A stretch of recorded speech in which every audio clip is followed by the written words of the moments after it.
Assalamualaikum warahmatullahi wabarakatuh. Halo guys, welcome back to my YouTube channel. Jadi gimana nih kalian kabarnya? Apakah sehat atau mungkin lagi sakit? Semoga kalian dalam keadaan sehat dan semangat menjalani hidup.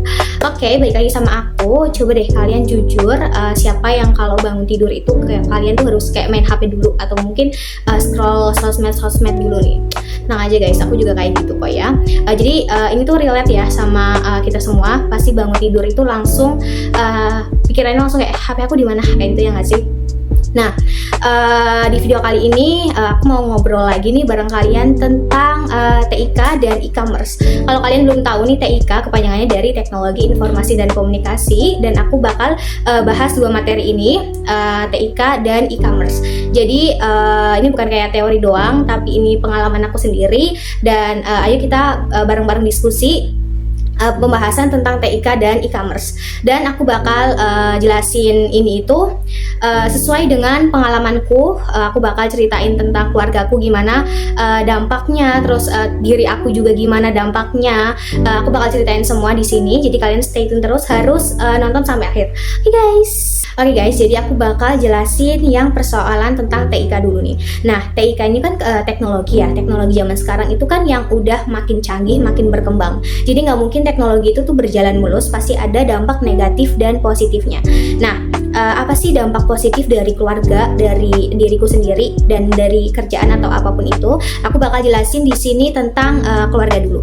Nah, untuk para orang tuaku juga, orang tuaku kalian, siapapun itu, menurut aku teknologi sekarang itu sangat canggih banget. Yang pertama, dampak positifnya itu yang pertama, orang tua tuh gampang cari info tentang kesehatan. Jadi kalau misal aduh pusing sedikit, atau mungkin kayak kurang darah, atau mungkin pusing di bagian belakang, pusing di bagian kanan, atau apapun itu tuh bakal mudah dicari di aplikasi-aplikasi yang sudah canggih sekarang, kayak misal Google atau AI atau apapun itu. Cari informasi kayak tentang kesehatan untuk orang tua itu gampang banget.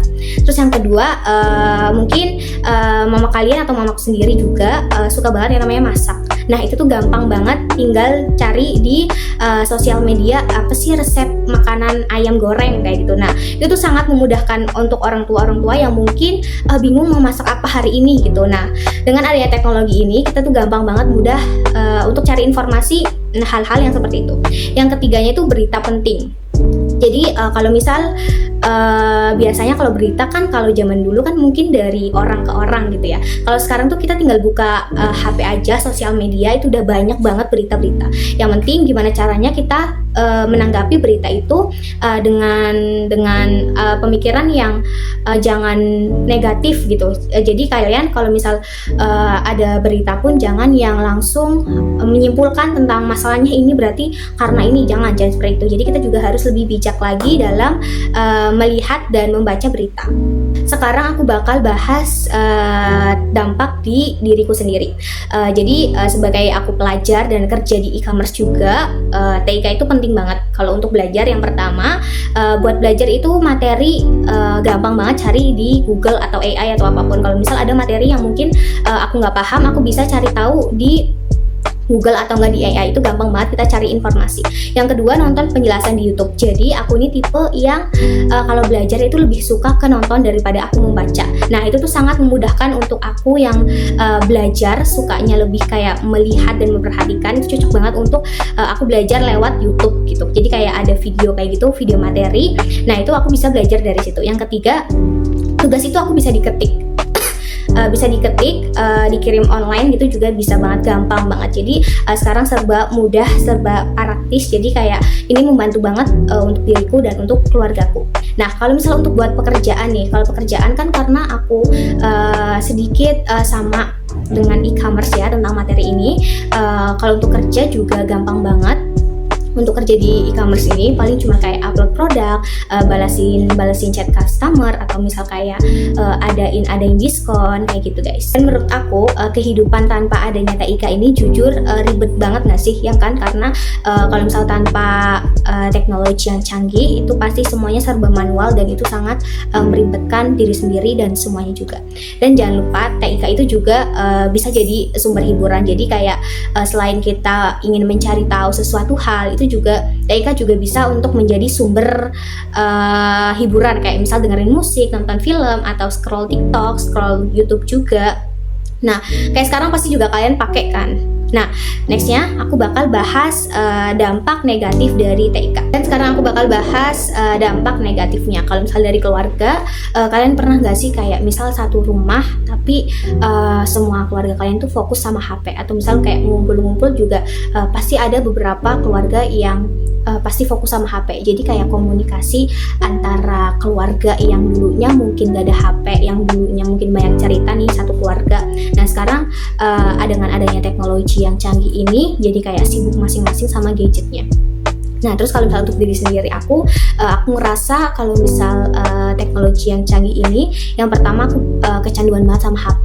Iya banget enggak sih? Karena kita kan pasti main HP itu bisa kayak everyday, terus bisa 24/7 lah ya. Nah itu.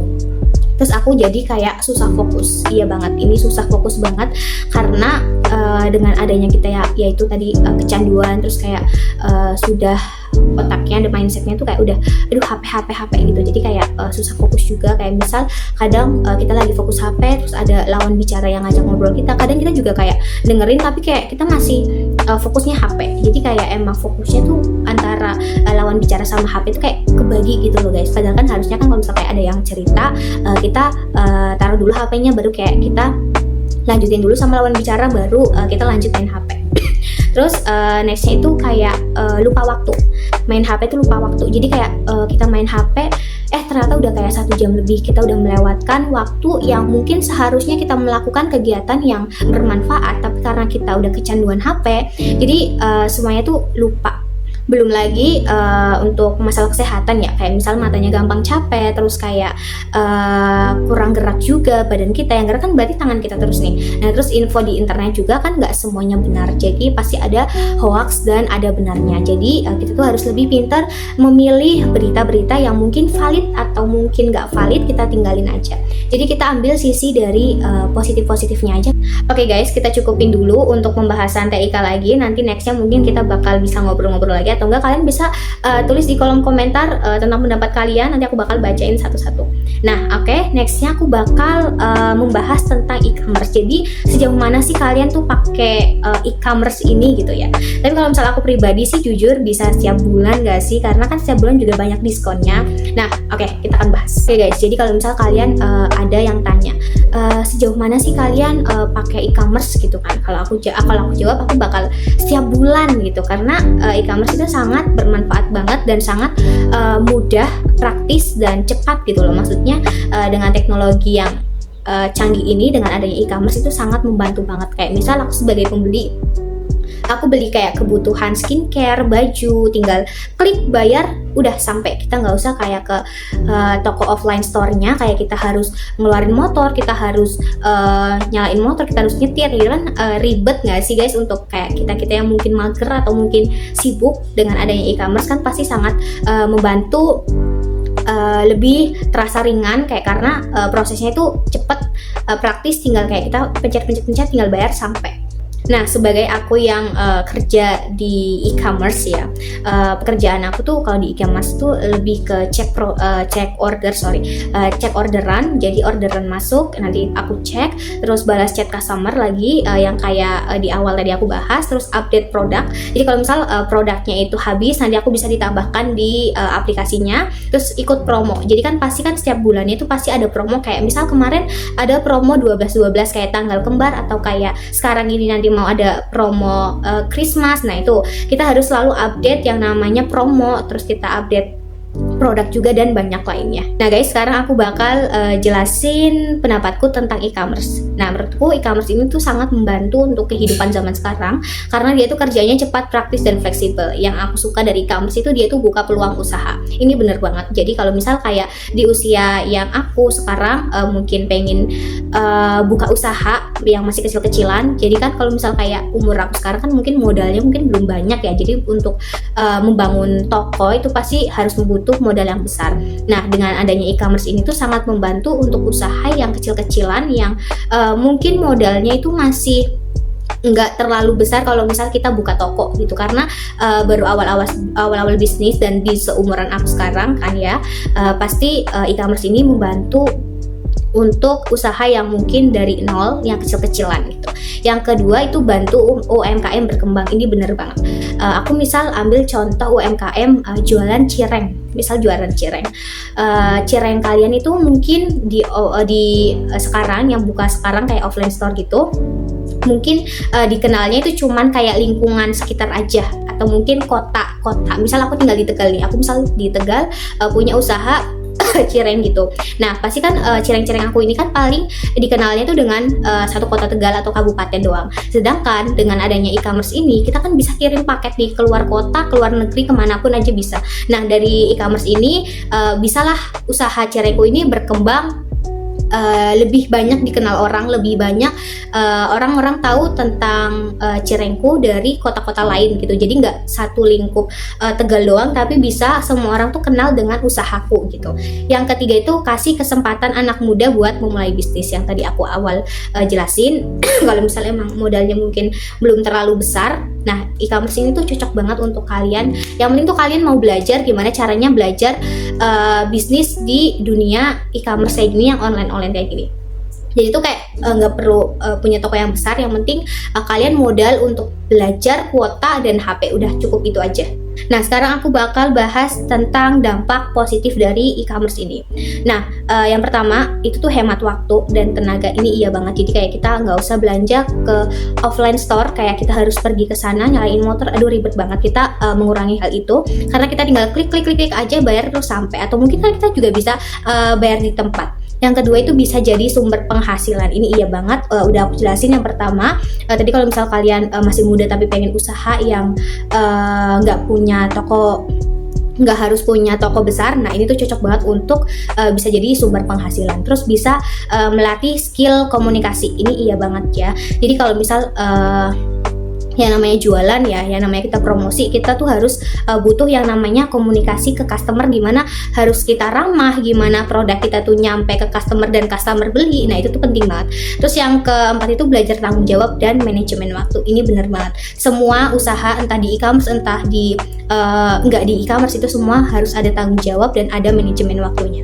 Nah itu dari sisi positifnya. Sekarang aku bakal bahas dari sisi negatifnya. Yang pertama, ini tuh bikin boros banget karena promo, iya nggak sih ya? Ini tuh pasti relate banget. Jadi mungkin karena kita kerjanya di gajiannya udah kayak tanggal tua nih. Tapi kan ya yang namanya kalau misal udah ada promo gede-gedean, apalagi pasti kan kayak mau nggak mau tuh kayak ayo check out. Walaupun kayak mungkin kalian gajiannya masih lama gitu ya. Pasti kayak gitu. Itu dampak negatifnya, bikin boros karena promo. Yang kedua itu resiko penipuan. Ini iya banget. Karena nggak semua e-commerce itu barangnya tuh real. Jadi kita gimana caranya pinter-pinter mencari toko e-commerce yang mungkin terpercaya, banyak review jujur dari customer, kayak misal bintang 5, atau mungkin aduh ini barangnya bagus banget, bahannya lembut, yang seperti itu. Kalian harus cek lebih detail gitu ya. Terus nextnya persaingan antar penjual itu ketat. Iya, ini iya banget. Jadi nggak semua di customer, yang namanya kita buka usaha itu pasti ada yang namanya persaingan dan penjualan ketat. Yang penting gimana cara kita menyaingi dia secara sehat, gimana cara kita mindsetnya untuk berpikir positif. Kalau misalnya emang ada lawan yang mungkin dia lebih sukses, nah jadi kita gimana caranya harus lebih dari dia dengan cara yang positif gitu. Jadi nggak merugikan dia dan nggak merugikan diri sendiri. Terus nextnya ada harus siap mental kalau dapat komplain. Ini iya banget sih ya. Takutnya kalau misal kita buka usaha di e-commerce nih, karena ada yang menilai ya, kayak misal kok nggak sesuai sih barangnya, kok warnanya nggak sesuai sih kayak yang di etalase itu. Gimana caranya kita menanggapinya dengan dengan yang sehat, jangan yang terlalu dipikirkan juga. Nah dengan adanya kritikan itu tuh jalan satu-satunya untuk kalian tuh lebih berkembang lagi, lebih teliti lagi gitu.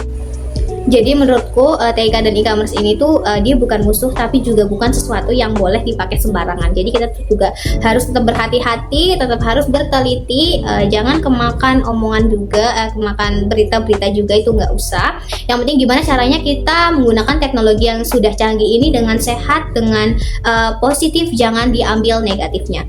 Nah kalau kita bijak, teknologi juga bisa bantu kita, ya kan? Dari berkembangnya kita, dari belajarnya juga, terus juga bisa menghasilkan juga, dan bisa jadi versi lebih baik.